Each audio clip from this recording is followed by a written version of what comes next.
I am grateful for all who have helped me realize my creative process can keep me safe.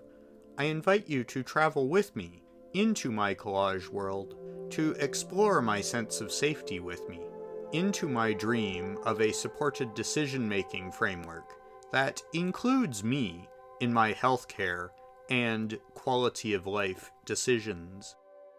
Rather than the current model where my executive functionality excludes me, my cognitive abilities leave me perceiving my growing disenfranchisement from quality of life, where the trauma of my past freezes my ability to think, comprehend, and communicate. My senses are overwhelmed. I shut down. I become a siloed being. Enduring more trauma, I know I can avoid. Becoming more comfortable with the realization I need others to assume responsibility for domains of my executive functionality. I want to lead a supported consensus formation process, one where I am supported by other people, technology, and art to overcome the fear, frustration, and alienation I currently experience in the healthcare system. My care interactions start with my collage, a photo I took, or a note I carefully wrote before my appointment. When I arrive at my appointment, I am greeted by an invitation to reciprocal drawing, or a request for a further written note. I know these forms of communication will ease my frustration and extend the amount of time my senses will allow me to function before I become overwhelmed. Spared the anxiety, terror, and confusion of my past, my trauma is validated as I receive support from an individual who has an intimate understanding of my communications and comprehension. Safe in my collage world, I can creatively ask for clarification in ways I comprehend. Together, my choice representative and I can bridge my executive functioning deficits. Time invites me to explain my struggles, while efficiently supporting my healthcare provider to care holistically for me. Collaboratively, we find a way of spending as little time in their office as I can. I can prepare for future steps in the current care journey my healthcare provider recommended by watching online videos, searching for images, and reading things on my own.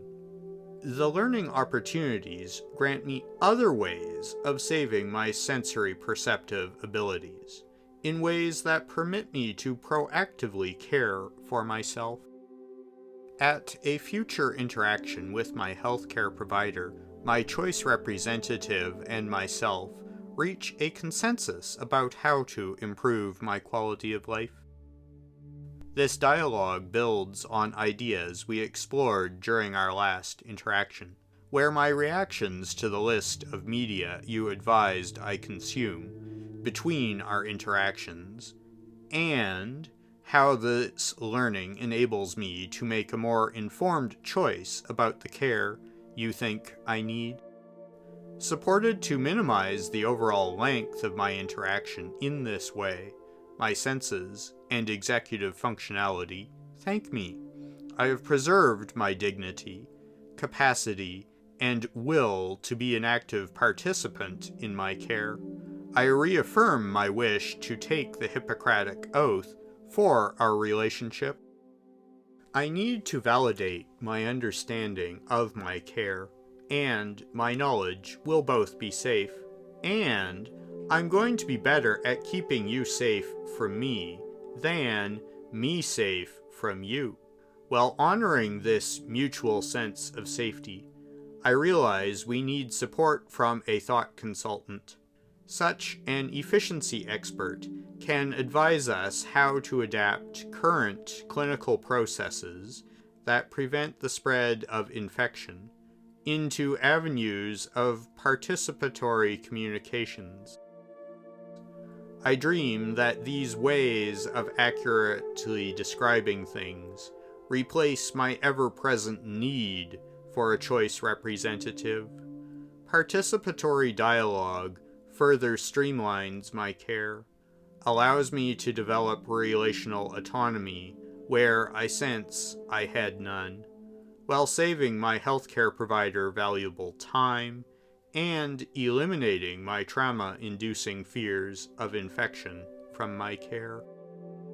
To arrive at this dialogue, I realize I need to create a legal contract that explains how such a participatory dialogue grants me the ability to consent for my care, where the use of declarative language by my healthcare provider invites me to take a given action.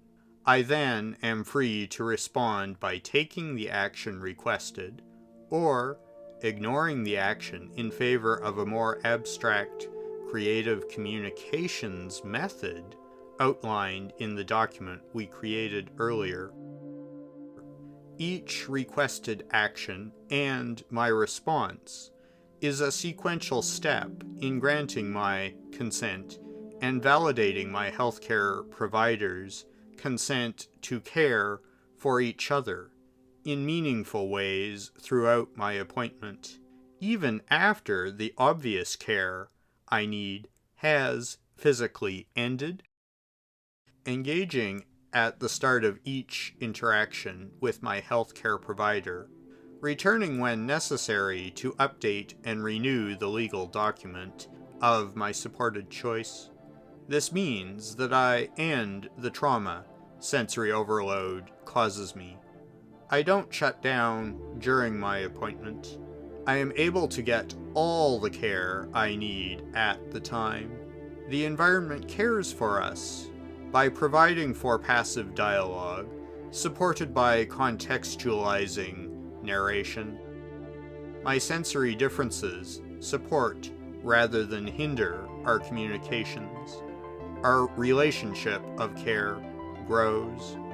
My fears of being coerced into receiving harm ends as each appointment automatically discusses, plans for, and maximizes my functional abilities. These abilities change based on the amount of rest I have had the day before, and the amount of sensory stimuli I have coped with before I arrived at my appointment. I am grateful for all the time, knowledge, and ongoing desire people have shared with me to learn. I value the opportunities others have shared with me that have helped me realize I need this supported choice-making structure. With your ongoing help, I look forward to the dialogue that builds the bridge that improves my quality of life in my community. One that, through mutual learning opportunities, permits me to delegate domains of my executive function to my environment, resulting in my having energy, courage, hope, and gratitude to experience the new day.